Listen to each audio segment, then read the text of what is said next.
Voltamos, povo. Hoje tem eleição no São Paulo, mas não tem tanto mistério sobre quem vai ser o presidente. Esse tipo de eleição é boa, né?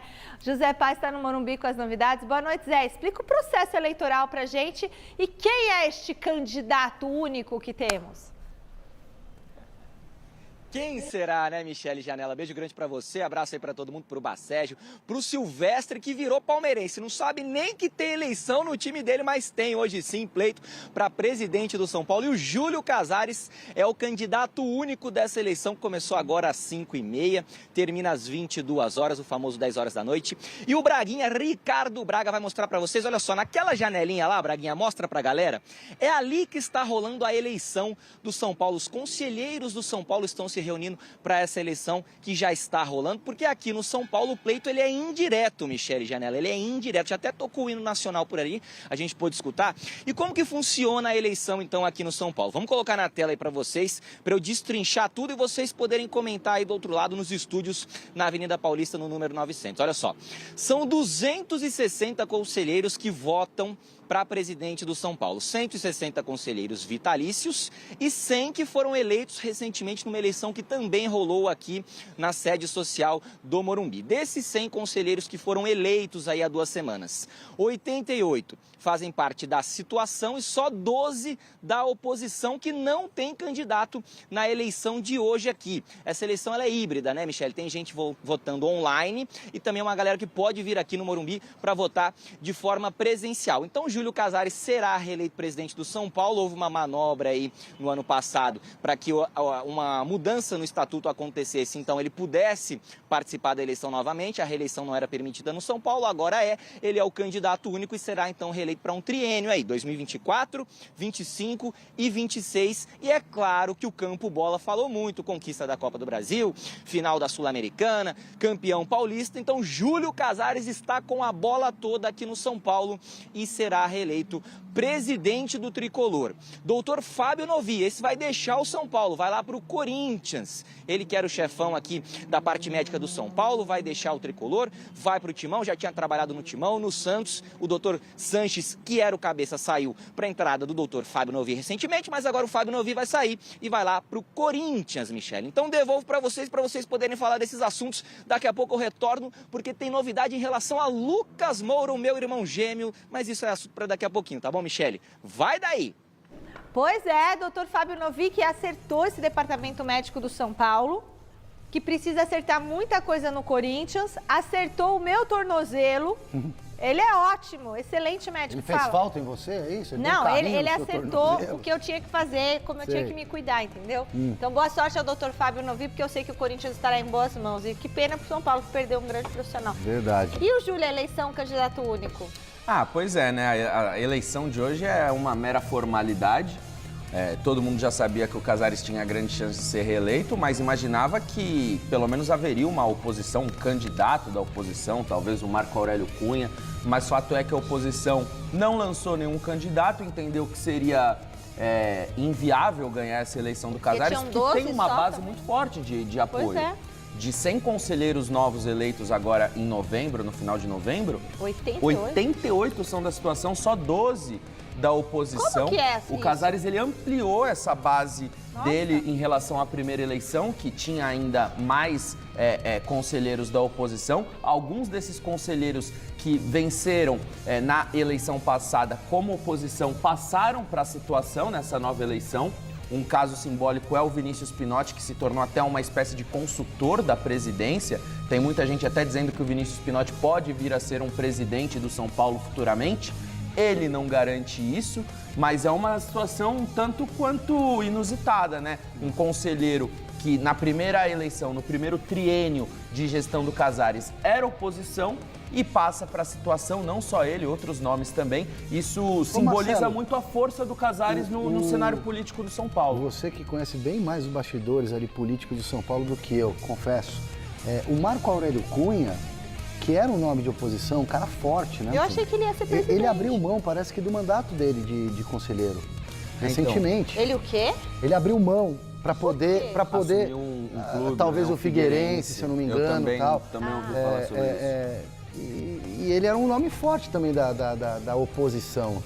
é alguém que eu gostaria de ver também. Eu gostaria. O filho No do comando Marcelo do São Portugal Paulo. Gouveia, que foi presidente do São Paulo, foi quem inaugurou o CT de Cotia, por exemplo, o Marcelinho. Ele é um nome da oposição, mas também não saiu candidato. Saiu na eleição passada como um candidato à presidência do Conselho Deliberativo, não venceu ontem.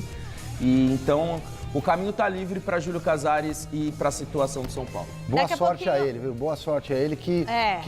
acertou muito também, viu? Em Podem 3 anos criticar. são 4 finais e 2 Mas títulos. eu vou falar de futebol, que é o que eu tenho acesso, que eu vejo. Quando ele traz o Lucas, Nossa. determinou o título da Copa do Brasil. E o Dorival também.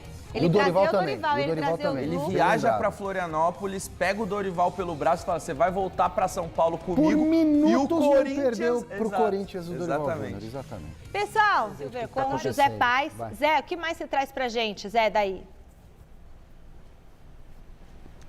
Oi, Michele, Janela. Pois é, vamos falar um pouquinho mais do São Paulo, porque vocês aí estão em dúvida em relação se o Abel fica, se o Abel não fica no Palmeiras, mas aqui no São Paulo, a galera também está em dúvida, não sabe se o Lucas Moura fica ou não para a temporada do ano que vem, ele que tem contrato com o São Paulo só até agora, até o final do ano de 2023. Então, o Zé Edgar, que é meu amigo, trabalha lá no GE. Globo, trabalhou com a gente aqui no site gazetesportiva.com, ele trouxe a informação de que alguns times do exterior estão de olho no Lucas Moura. Times lá da Premier League, 2 times da Premier League inglesa, também um time do México e um time dos Estados Unidos. Ontem a gente esteve com o Lucas Moura, como vocês perceberam aí no troféu Mesa Redonda, e aí perguntamos para ele sobre futuro, obviamente. E aí eu quero que vocês deem uma olhada na declaração que a gente vai rodar agora, porque eu vou pensar aqui uma frase que o Lucas Moura falou, que dá a entender sobre o futuro dele, sobre o 2024 dele. Então roda aí, diretor. Eu acho que o ano foi muito positivo, acho que o ano foi espetacular, com uma conquista, talvez uma das mais importantes aí dos últimos, sei lá quantos anos do São Paulo, que marcou muito, mas eu acho que o elenco chega muito forte para o ano que vem, eu acho que o São Paulo vai ter um time competitivo e eu acho que a gente pode almejar grandes coisas assim. Se for para ficar, eu quero disputar títulos, eu quero continuar ganhando. E, obviamente, né, o carinho da torcida, que foi fundamental para o meu retorno, isso pesa bastante, né? Sair nas ruas, ver os torcedores pedindo para ficar no estádio, enfim, isso sem dúvida mexe. Mas, como eu falei, a gente tem que tomar a decisão de cabeça tranquila. Vamos ver aí. Então vocês viram aí, a gente pode almejar grandes coisas. A gente, falando do São Paulo, almejando grandes coisas para 2024. Então dá a entender que o Lucas Moura vai ficar no São Paulo em 2024, no ano que vem. Ou seja, dá a entender, ele não cravou. As informações no início davam conta de que ele ficaria, depois eu trouxe aqui no Gazeta Esportiva que parte ali do staff entendia que o Lucas tinha que sair do São Paulo, tinha que tentar um último grande contrato, mas o fato mesmo é que a negociação está sendo muito bem conduzida pelo São Paulo, de forma muito cuidadosa, para que o Lucas Moura, que é o grande jogador do Tricolor nessa temporada, foi o grande jogador do Tricolor nessa temporada de 2023, que ele permaneça para o ano que vem, porque o São Paulo tem uma Copa Libertadores da América para disputar, já está na fase de grupos, há muito tempo que o São Paulo não briga de fato para vencer a principal competição aqui do nosso continente, então o Lucas Moura ficar é muito importante para que o São Paulo consiga brigar pelo título no ano que vem da Libertadores de 2024. Então devolvo para vocês aí, para vocês também analisarem essa declaração do Lucas Moura, esse exercício aí, Michele, será que ele falou que fica ou não falou que fica? Eu entendi ali, lendo as entrelinhas, que ele vai ficar, viu, Michele? Devolvo para você. Ah, eu não sei. Ontem no troféu, quando o Flávio... Tabela do Brasileirão Série A. Resultado após o término das partidas.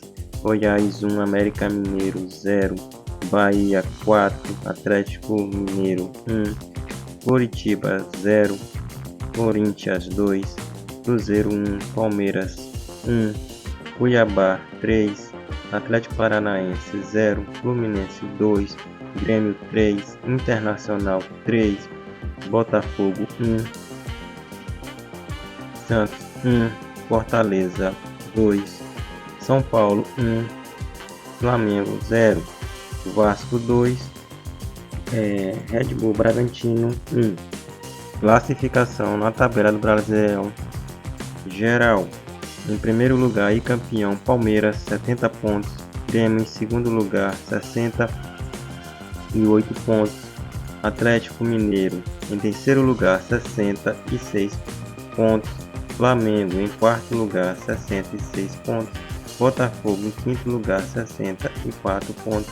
Red Bull em sexto lugar, 62 pontos. Fluminense em sétimo lugar, 56 pontos. Atlético Paranaense em oitavo lugar, 56 pontos. Internacional em nono lugar, 55 pontos. Fortaleza em décimo lugar, 54 pontos. São Paulo em 11º lugar, 53 pontos. Cuiabá em 12º lugar, 51 pontos. Corinthians em 13º lugar, 50 pontos. Cruzeiro em 14º lugar, 47 pontos. Vasco em 15º lugar, 45. Bahia em 16º lugar, 44. Santos em 17º lugar, 43. Goiás em 18º lugar, em 28 pontos. Coritiba em 19º lugar, 30 pontos. E por último, América Mineiro, 20º lugar, 24 pontos.